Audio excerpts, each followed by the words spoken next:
All right, so today we're starting our third chapter, which is on polynomial functions. This is still part of our very first unit, but you're going to find that in this chapter, things are a lot different than what we did in those first and second chapters. We're not going to be focusing on moving things left, right, up, and down anymore. We're going to be looking at polynomials just in general this time around. So here we go. Here's today's plan. First of all, you need to make sure you get a chapter 3 booklet, of course. Then we're going to introduce polynomial functions.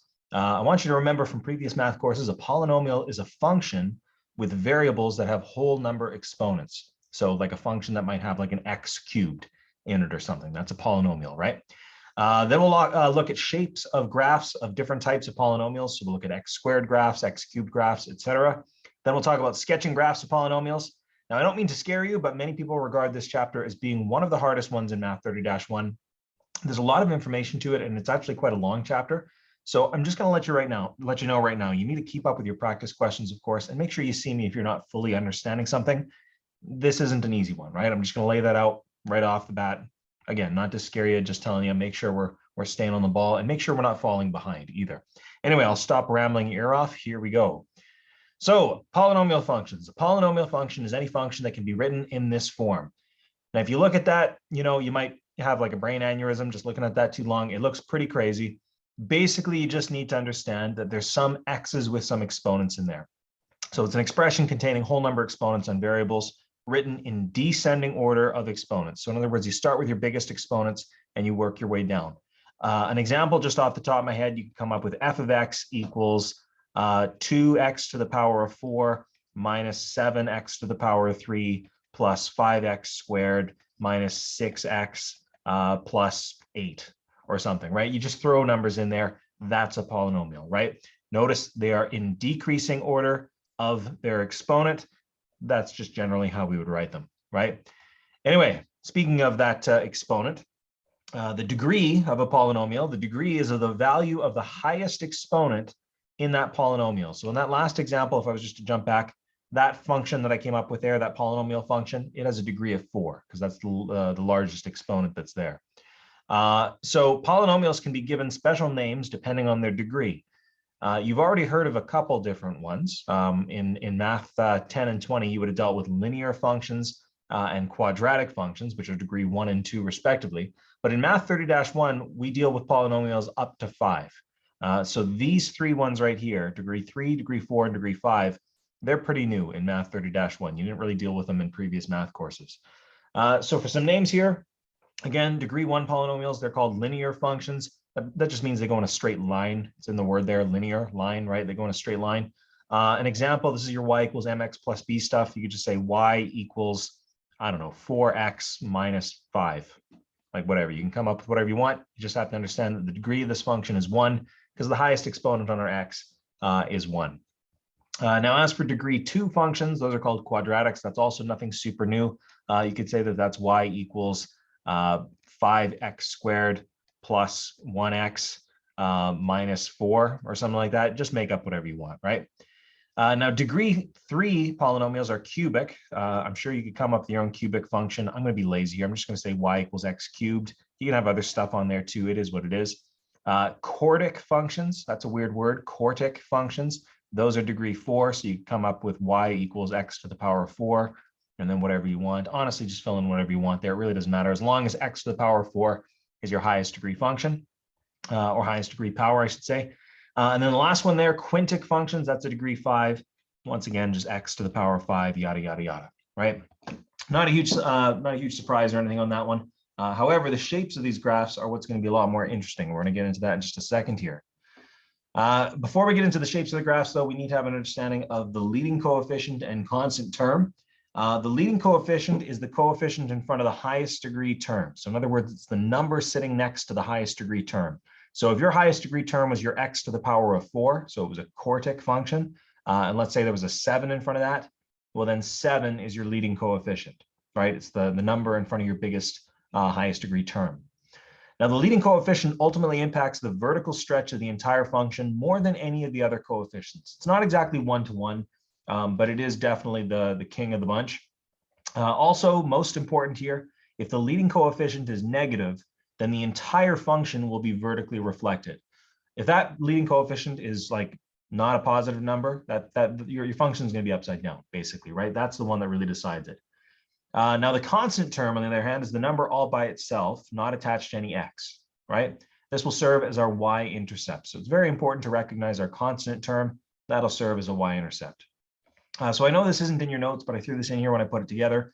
On the right here, we have two different graphs. The red one up here is y equals 3x squared plus 1. I want you to notice the leading coefficient is 3 and the constant term is 1, hence why we have a y-intercept right there. And then the blue graph is almost the same thing. I just changed the leading coefficient from 3 to -3. And notice how that just vertically reflected it. That's basically all there is to it, right? Moving on. So on this next page, there's degree 0 to 5 functions. On this slide in particular, it's just 0 to 2. You'll need to have a good understanding about the shape of all these. Now, degree 0, I'm going to be honest, that's just ridiculous. Degree 0 is where you have no x's at all. You just have a number. That's just going to be a flat horizontal line. So you don't really need to worry about this one too much. I wouldn't worry about it at all, to be honest. But degree 1 onwards is what you have to understand. What I want you to notice here with a degree 1 function, the linear function, first of all, as silly as this might seem to say, it's an odd degree function. But this is where things get more important. The number of x-intercepts of a linear function will always be 1. It won't ever be 0, it won't ever be 2, it'll always be 1. This is just the example they gave us. What's also important is when you have an upwards facing linear function, in other words, if you have a positive leading coefficient, your end behavior, in other words, where your function is going to end, will be down in quadrant 3 and up in quadrant 1.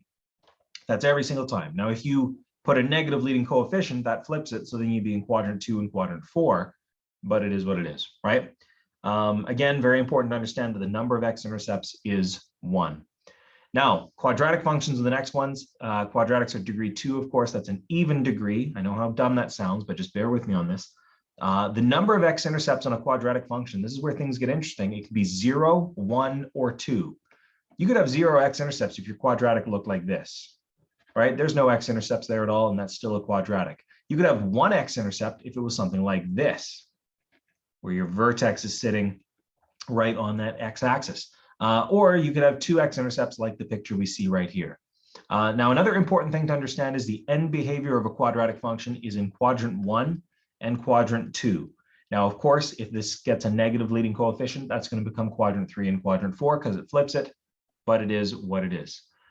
Another thing I guess I can say about a quadratic function rather is it has a minimum value, right? If you look at a linear function, it goes all the way down to -infinity and all the way up to positive infinity in terms of our y direction. Quadratic functions will have a minimum or a maximum point, and that all depends on whether or not you have a positive leading coefficient, which gives us a minimum, or a negative leading coefficient, like if this one was 1. A negative leading coefficient would give us a maximum, right? Anyway, moving on. So here's degree 3, 4, and 5. Degree 3, once again, is an odd function. We call them cubic. What I want you to notice here is the number of x-intercepts we could have this time is either 1, 2, or 3. It's actually impossible for an odd degree function to have 0 x-intercepts. And this is because the shape of the function, the end behavior, is going to be such that it ends in quadrant 3 and also in quadrant 1. In order for it to end in those two quadrants, it has to cross this line, the x-intercept, or x-axis rather, at least once. It's not possible to do it 0 times. So just understand that the number of x-intercepts can go all the way up to your degree. And if it's an odd degree function, you can't have 0. I guess the only other interesting thing to say about this is there's no max or min on this one. It's just an odd function. Kind of the similar idea to the linear function in many ways, if you want to think about it that way. Now here's a quartic function. This one's really spicy looking. It's got a bunch of bumps to it. Again, it's an even degree function, just like a quadratic function was. The number of x-intercepts this time is anywhere from 0 to 4. So notice this time around, you can have 0 x-intercepts on this. That is totally fine. You can even just have 1 if you wanted to. That totally works just fine. And this is because the end behavior of this quartic function is just like with a quadratic in quadrant 2 and quadrant 1. Hopefully you're noticing a pattern there. As silly as it is, pointing out even versus odd degree, there is a pattern between those two.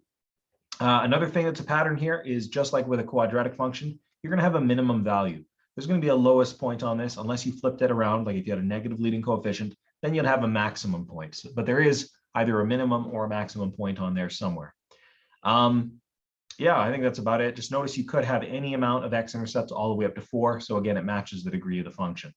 Last one we'll look at, of course, quintic function. This is as high as we need to go. It's an odd degree function. Hopefully you're getting it at this point. Notice the end behavior, quadrant 3 and quadrant 1. Also notice the number of x-intercepts. It's anywhere from 1 to your degree. But because it's an odd degree function, we can't have 0 x-intercepts. It has to pass at least once. There it is.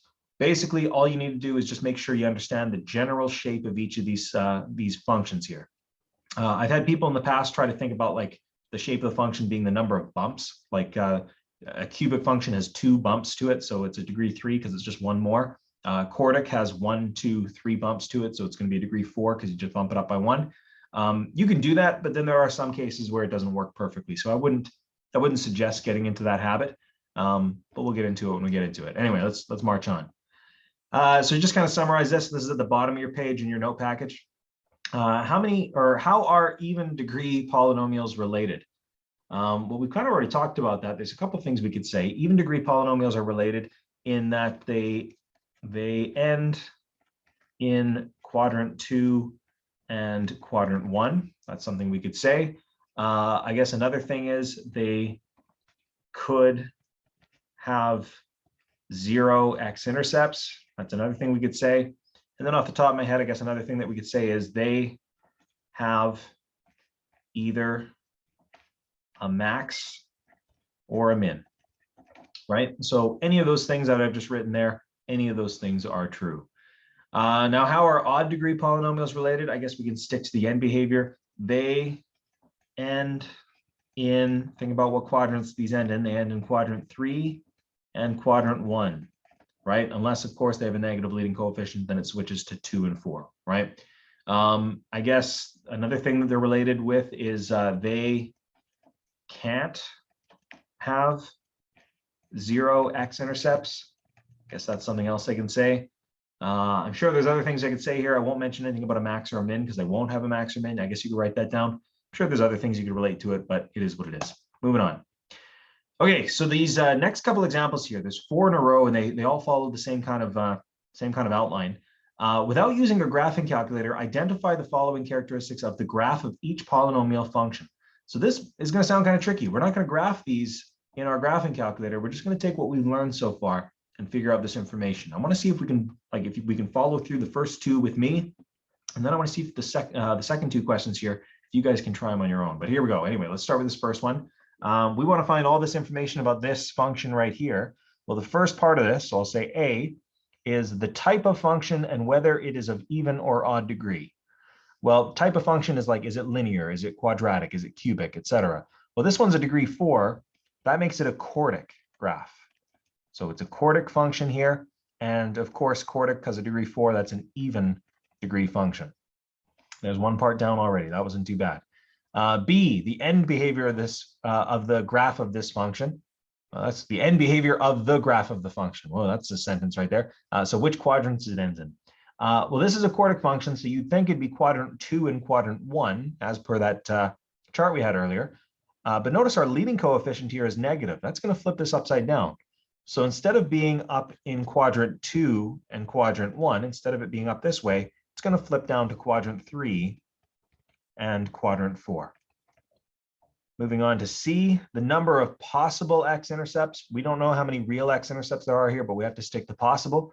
Well, just remember, theoretically, with an even degree function, it's possible that you might have no x-intercepts, and the most number of x-intercepts you'll have is equal to your degree. So we'll say 0 to 4, anywhere in that range there.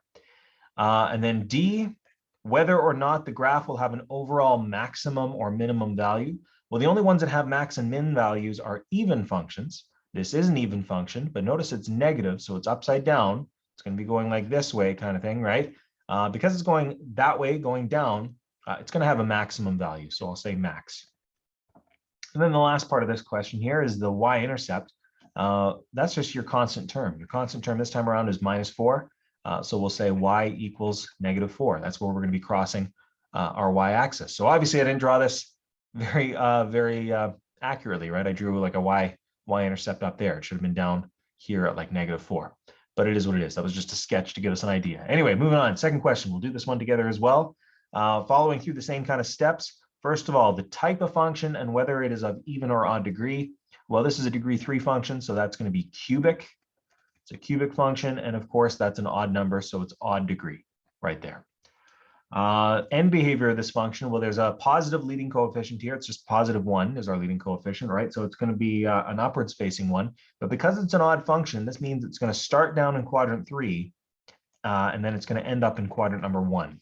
And just showing you what that looks like again, quadrant 3 is down here. So a cubic function might look something like that, right? Starts in quadrant 3, ends in quadrant 1. For C, the number of possible x-intercepts, we'll notice an odd function can always have a minimum number of x-intercepts is just 1. So it's going to be 1 to your degree, which is 3.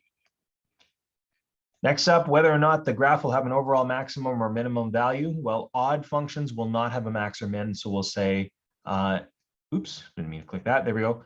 Ooh, really disappearing here. So it's going to be neither. That's what I'm trying to get at here, right? So it's neither going to have an overall maximum or minimum. It's going to go all the way down to negative infinity and all the way up to positive infinity. So it is what it is.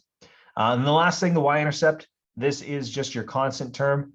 So in this case, it's y equals positive 3.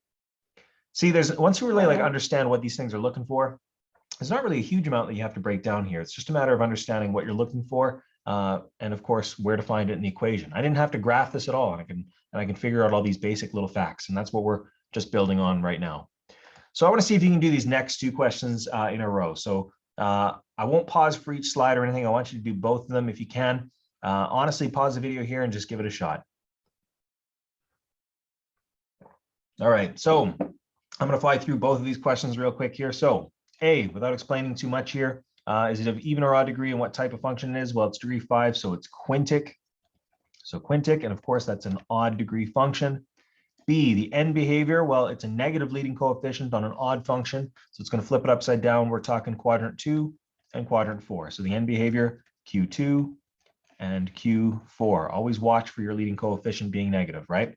C, the number of possible x-intercepts, well, it's an odd function, so we can't have 0. So the minimum we'll have is 1, and the most we'll have is always your degree. So 1 to 5. For D, whether or not the graph will have an overall max or min, it'll have neither because it's an odd function. It's just going to neither. It's an odd function, so it's just going to continue to positive infinity and negative infinity, right? And then the last one, the y-intercept. This one was very sneaky, kind of like let you off on your own here. The y-intercept is your constant term. Notice there isn't a constant term, right? It doesn't seem to be there. You could just say plus 0, and that tells you the story right there, right? It's going to be y equals 0. That's our y-intercept. So we're crossing our y-axis right here in the center at y equals 0. Next question. This one, the type of function for this one is quartic because it's a degree 4, and 4, of course, is an even number, so that's an even function. B, the end behavior, well, it's a positive leading coefficient on an even function, so that means you're going to be up here and you're going to be up here, so that's quadrant 2 and quadrant 1. The number of possible x-intercepts, it's possible for an even degree function to have 0, so we'll say 0 to a maximum of your degree, which is 4. And then D, whether or not the graph will have an overall maximum or minimum. Well, this is an upwards facing even function. So it's going to look something like this. So it's going to have a minimum instead of a maximum here. So minimum on this one because it's an upwards facing even function. And then last up here, the y-intercept. There it is right there, minus 12. So y equals negative 12. Don't get carried away and think that was just 12. It is negative 12 because it's subtracting that goes with it as well. All right, so using the same 4 functions on the last page, match them to the following graphs. Okay, so I want to see if we can do this without using our graphing calculator. It would be really wise to go back and look through all these things. First of all, I'm going to look at this graph A right now, right?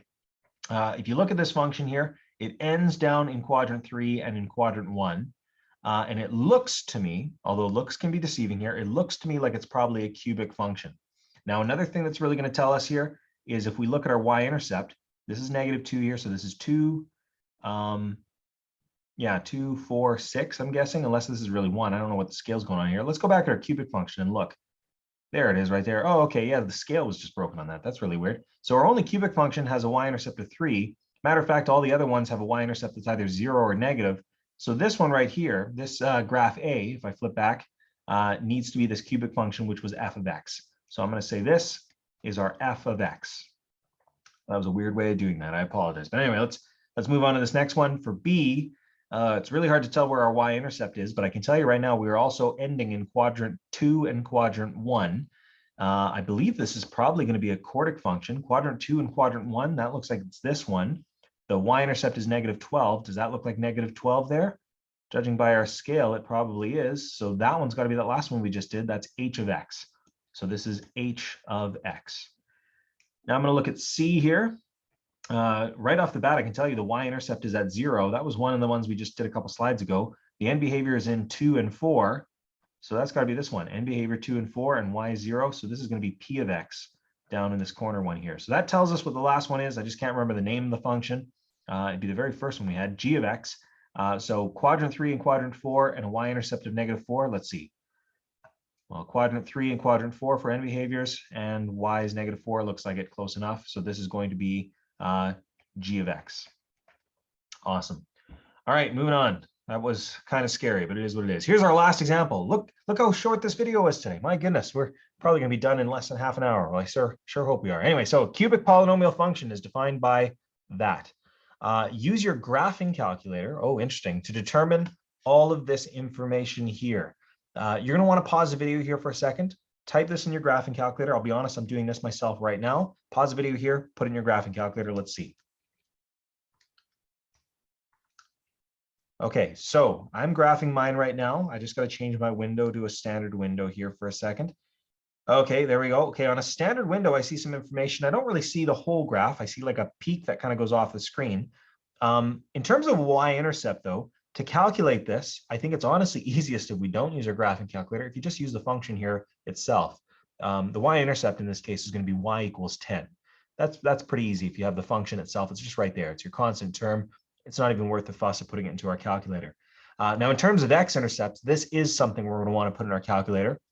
If you haven't calculated this already, how we calculate the x-intercepts is you need to press second and then trace and then press 0. So again, I'll write this out here. Press second and then trace and then press 0. And when you do that, and 0, by the way, as backwards as it sounds, is the number 2 on your calculator there, right? Anyway, so 2, 0. To do this, you use your arrow keys to get a left bound and a right bound. What that means is just identify one of your x-intercepts and go just to the left of it and then click your left bound, and then use your right arrows to go just to the right of it and click your right bound, and then it'll ask you for a guess. So then you have to put a guess in there. So in terms of the x-intercepts, the first one that I got here, and it's the one that's kind of on the far, I guess the far left here, the one I got was -3.82. That would be one of my x-intercepts. I sure hope that's right. It looks like it is, just in how I've typed this in the calculator. Yeah, it looks just fine. Anyway, x is -3.82. That's our first one. As for our next couple, they look like they might actually be actual numbers here. Bear with me here. So left bound, right bound, guess, and I got, oh, they're not actual numbers. Never mind. So x equals 0.89, and then I'll see if I can get the next one going here. For the last one, my left bound, just to the left of that, just to the right of that, and then guess. Yeah, this one's a messy number 2 here. X equals, I got 2.93. So there are 3 x-intercepts here on this cubic function. That's the most it possibly could have. Not too uncommon for that to happen, though. Now, the next part of this, it says coordinates of any maximum or minimum points. If you graph this in your calculator, you're actually going to see it's going to continue off in both directions forever. So there are no coordinates of any maximum or minimum points because there are none, right? I'm not going to list any there. The next couple things are kind of strange, domain and range. You can use domain in a couple different ways, but in this case, your domain is going to be all real numbers because there's no x you can't plug in here. You can plug in whatever you want. Remember, domain can be listed in a couple different ways. I'm going to use interval notation, which looks like this. The lowest my x could be is -infinity, and the biggest my x could be is +infinity. And I'll use round brackets because you never actually get there. In terms of range, remember range is in terms of your y values, so your lowest to your highest. Because this is an odd function, the lowest it's ever going to go is -infinity. So I'll write that again, -infinity. The highest it'll ever go is also +infinity. If you had an even degree function, your range is going to be limited. There's going to be a maximum or a minimum point in there. If it was a minimum point, that would go on the bottom of your range. If it was a maximum point, it would go on the top of your range, is what it is. Now it says use the information you found to sketch the graph. Be sure to label and draw your axes. Kind of funny saying it's using the information you found. Let's be real here. You're going to more or less just copy your graph just fine. Just because with a standard window, though, I can't see much of the graph, I'm going to change my Y window, so that I have a Y max of 20. Everything else I'll leave alone. If I change my Y max to 20, oh, never mind. That doesn't even show me everything here. Never mind. I'm going to change my Y window. How about to 30? That should be good enough. That's good enough now. Awesome. Okay, so here's what I'm going to do. I'm going to pretty much draw what I see on my screen right now. This is going to be my Y-axis, and you're going to have to excuse me because, again, on this pen tablet thing, this is miserable. There we go. That's my Y-axis. My X-axis, I'm going to kind of put down here-ish. There we go. Give a little bit of a break. There we are. Good enough. Good enough. In terms of a scale, I want to see up to 30. So I might say that we're counting by twos here. So that'd be 2, 4, 6, 8, 10. And then 2, 4, 6, 8, 20. 2, 4, 6, 8, 30. So 30 is there, which means this is 2, 4, 6, 8, 10 is here. 2, 4, 6, 8, 20 is here. I'm just kind of skip counting this. This would be negative 10 down here. Interesting. In terms of my X direction, though, I don't want to lose too much. I might actually even make it so that every 2 is 1. So this will be 1, this will be 2, this will be 3, this will be 4, and so on, 5, 6, 7. And then this would be negative 1, negative 2, negative 3, negative 4, negative 5, negative 6, negative 7. There we go. That must be really exciting for you guys to watch me make a scale on a graph. Anyway, really make this thing spicy here, though. I'm going to change my pen color so I can draw this in. We know what our x-intercepts are. We had them listed on the last slide there. With all our x-intercepts listed, let's just kind of patch them on here as best as we can. Negative 3.82, that would be about right here. And then the other one, 0.89 and 2.93. So 0.89 would be over here, and 2.93 is way over here. Good enough for me. So those are going to be our x-intercepts. Y-intercept was 10. I'll put that right there. And then as for everything else, we have like local maximum and local minimum points. I'm not going to go too nuts for drawing these. You could calculate them if you really wanted to. If we're going to be really exact here, you go second trace and then go minimum and maximum to find them. But I'm going to be super Mickey Mouse with this, right? I don't really care too much about how this graph is going to look. I just see my maximum point is somewhere around here. Again, the word sketch really helps us out here. When you see the word sketch, you don't have to go too crazy on this one. This is like the most Mickey Mouse thing I've ever seen, but it is what it is. You know what? I'm going to backtrack on that. Rather than doing this Mickey Mouse, forget it. We're going to do this the right way. You know what? I was second guessing myself here. Here's what I'm going to do, just so you understand. What I'm going to do is on my graphing calculator, I have a maximum and a minimum that I can see on my window right now. I'm going to calculate what that coordinate is, just so I can get it right. So I'm going to go second trace, and then I'm going to select maximum. And then you have to do a left bound, right bound, but this time with like the peak that you see up here somewhere. This tells me the coordinate is negative 2, 26. Look at that. Perfect. Negative 2, 26. That's right there exactly. Okay, at least now we know we're going to be more exact. I'll also find the minimum. So I'll go second trace minimum. And then again, I just use my arrow keys and do a left bound, right bound around my minimum point. Oh, interesting. That didn't quite work. Let me try it again. Left bound, right bound around a minimum point. There we go. Minimum point was down here somewhere. The exact coordinate is 2, negative 6. So 2, negative 6 is right there. Now you can kind of see the flow of this graph better. It's much better to do it accurately, right? Try your best to make as smooth of a line as you can here. It's kind of an arch here, and then an arch down. Good enough. And then arch down through here, and then up this way. And then for the rest of that, I'm just going to go. Perfect. And perfect. You know what? It's still a sketch, but this time, look at me. I'm proud of myself. That's my local max and my local min. I found that in there. And again, in case you're wondering how you found that, you got to go second, trace, and then one of the options says maximum, right? And then it asks for a left bound, right bound, but just make sure you're doing it around the maximum on your graph. Look at that. We did awesome here. Half an hour long video. That last example took like 10 minutes. All right, so anyway, for practice, page 114, questions 1 to 7. You do need to get as many of those done as you can. If you have any questions, please let me know.